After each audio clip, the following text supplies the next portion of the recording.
Hello friends, good morning. Om Sai Ram. कैसे हैं आप सब? आई होप कि आप सब ठीक होंगे। मैं भी बहुत अच्छी हूँ। और मैं बना रही हूँ अभी आलू की सब्ज़ी। मॉर्निंग का टाइम है, सुबह के बज रहे हैं 10।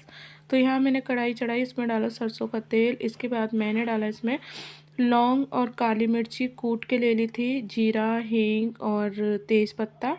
इसके बाद में मैंने डाला इसमें हरी मिर्ची और टमाटर। प्याज और लहसुन नहीं डालूँगी मैं, क्योंकि मैं बना रही हूँ आज आगरा स्टाइल आलू की सब्ज़ी और कचौरी, उड़द दाल की कचौरी बनाऊँगी। और यहाँ मैंने ना 1 चम्मच बेसन ले लिया था, भून लिया था इसे मैंने पहले। और इसके बाद में मैंने बेसन डाल दिया। इसके बाद मैं डालूँगी इसमें पानी, जिससे कि हमारा मसाला अच्छे से भुन जाए। और यहाँ मैंने कसूरी मेथी ले ली है, वो भी डाल दिए, क्योंकि कसूरी मेथी का फ्लेवर है ना सब्ज़ी में बहुत अच्छा आता है आलू की सब्ज़ी में। तो यहाँ ही मैंने आलू बॉईल करके ले लिए थे, सुबह बॉईल कर लिए थे।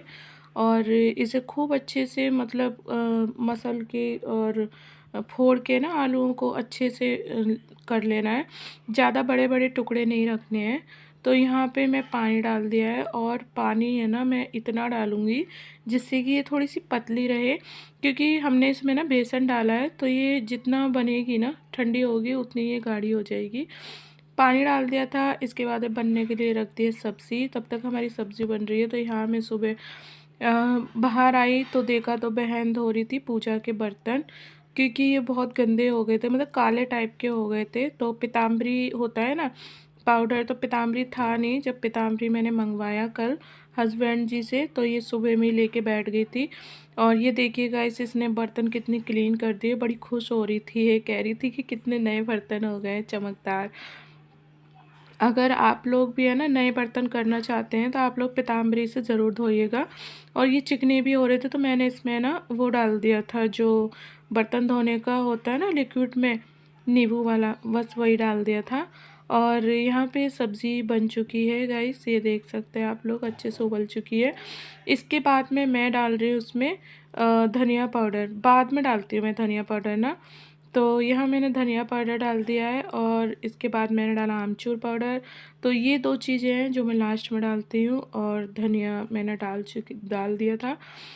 तो गाइस सब्ज़ी बन चुकी थी। यहाँ मैंने दूसरी कढ़ाई चढ़ाई, तो मैं बना रही हूँ उड़द दाल की कचौरी। तो इसे ना मैंने आटा ले लिया था, और उसी में ही उड़द दाल को पीस के डाल लिया था सब कुछ। अगर आप लोग इसकी रेसिपी चाहते हैं तो आप लोग कमेंट कीजिएगा, मैं आप लोगों को बता दूँगी।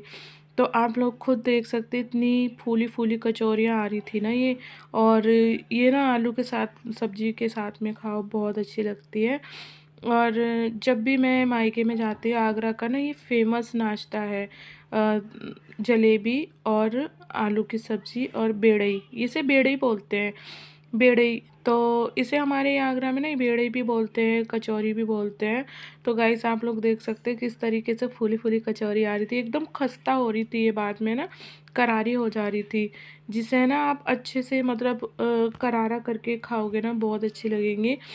और भाई भी आ रखा था, आप लोगों को पता है, तो मैंने उसी की वजह से ना कुछ चीज़ें बनाई जो कि उसे बहुत प्यार से खिलाई भी। तो गैस ये तैयार हो चुकी है। तो बेटी को लग रही थी भूख, तो सबसे पहले मैंने बेटी के लिए निकाल दिया है।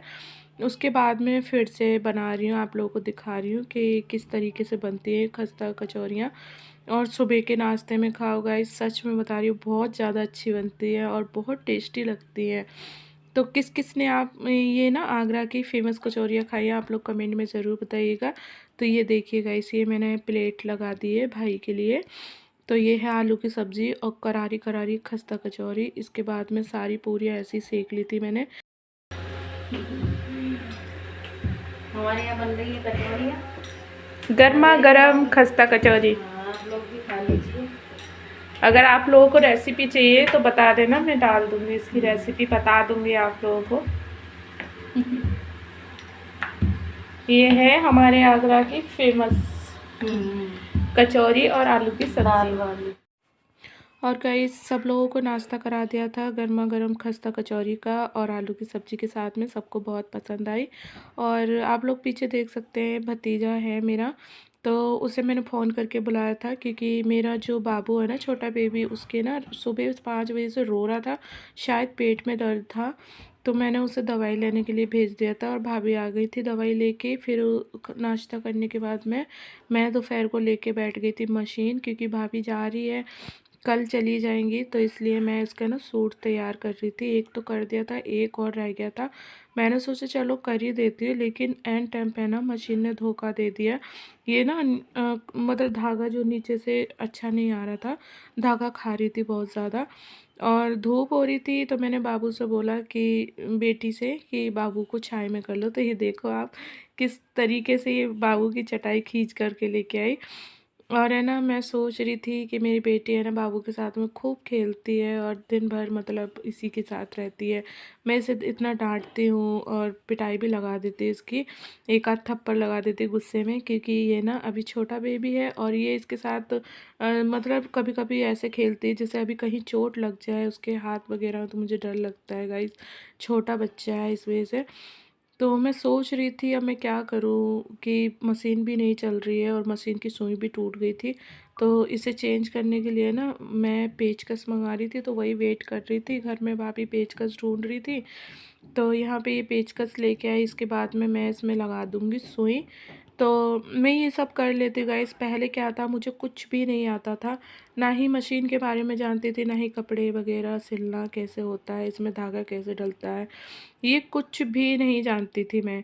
लेकिन बाद में धीरे धीरे सब कुछ आने लगा, सब कुछ कर लेती हूँ मैं, ऐसा कोई काम नहीं है जो मैं ना कर पाऊँ। और घर से आया था फ़ोन, तो बहन कर रही थी बात भाई से। और गाइस नाश्ता पानी तो हमारा हो ही चुका था, दोपहर का खाना रह गया था। किसी को भी भूख नहीं लग रही थी, कहने लगे कि जब खाएंगे तो चावल बना लेंगे, खिचड़ी वगैरह। तो मैंने खाना नहीं बनाया था क्योंकि अभी टाइम भी नहीं था और 1 बज रहा था। तो मैंने सोचा मुझे सिलाई पे भी जाना है 3 बजे, सूट तो कंप्लीट करना ही है। तो मैं सोच रही थी, अब मैंने सुई तो लगा दी थी लेकिन वो ठीक ही नहीं हो रही थी, उसकी सिलाई जो है ना धागा ठीक नहीं आ रहा था। और इसके बाद में मैं निकल चुकी थी बाबू के स्कूल फ़ीस भरने के लिए, क्योंकि बेटी के ना पेपर चले थे, अभी पेपर हुए थे। तो आज है ना उसका हाफ डे था, लेकिन बेटी गई नहीं थी, तो इसलिए ना मैं चली गई थी फ़ीस भरने के लिए। लेकिन मैडम वहाँ मिली नहीं, फिर मैं वापस आ गई और वापस घर पे आई तो भाभी धो रही थी बर्तन और बहन ने मशीन लगा ली थी तब तक कपड़े धोने के लिए। मैं क्या बताऊँ, कल भाभी चली जाएगी तो मतलब मुझे ना बहुत ज़्यादा मतलब मेरा मन उदास है कि मैं क्या करूँ, हम लोग कैसे रहेंगे। हमने पापा की, माँ बाप की, मतलब मम्मी पापा को इतना थोड़ा सा टाइम के लिए भूल चुके थे बाबू के आने से, क्योंकि वो आ गया था ना, तो हम लोग बस उसी के साथ ही रहते थे। हमने थोड़ा रोना वगैरह हमारा कम हो गया था, वरना बस रोते ही रहते थे हम दोनों बहनें। जब से भाभी आई, बाबू आया, तो हम लोग खुशी से मतलब झूम उठे थे कि चलो कोई तो है जो हमारा सहारा बन के आया हमारे यहाँ। ये भी एक किस्मत इत्तेफाक था कि छोटा बाबू था जब 1.5 महीने का था वो, जब भाभी इसे लेके आई थी, और अब वो जाएगा तो पूरा 5 महीने का हो जाएगा। इसके बाद में गए, शाम का टाइम था तो कपड़े वगैरह धोए थे। मैं मशीन मतलब गई नहीं थी सिलाई पे, और ये भाभी का सूट था जो सिलाते, इसमें तुरपाई करनी थी मुझे, बहन लगा रही थी कपड़े। समोसे खा लो। क्या दूँ? पानी। ये लो पानी। मिर्ची लग गई। ये समोसे, ये गोलगप्पे, ये छोटे छोटे पीस के गोलगप्पे। यहाँ था सबका गोलगप्पे खाने का मन। समोसे भी लेके आए क्योंकि ठंड हो रही है, और आज बनेगा हमारे यहाँ पनीर, तो पनीर भी लेके आई हूँ मैं, सब्ज़ी बनाऊँगी पनीर की। तो गाइस ये है छोटा भाई। गाइस हमारी बहन समोसे लाई है हमारे लिए, और वो भी पकौड़ी। पकौड़ी नहीं बोलते उसे, गोलगप्पे। पड़ाके, पड़ाके नहीं, वो है क्या बोलते हैं, पटाखे। वो पटाखे नहीं, खा ले, ठंडा हो रहा है।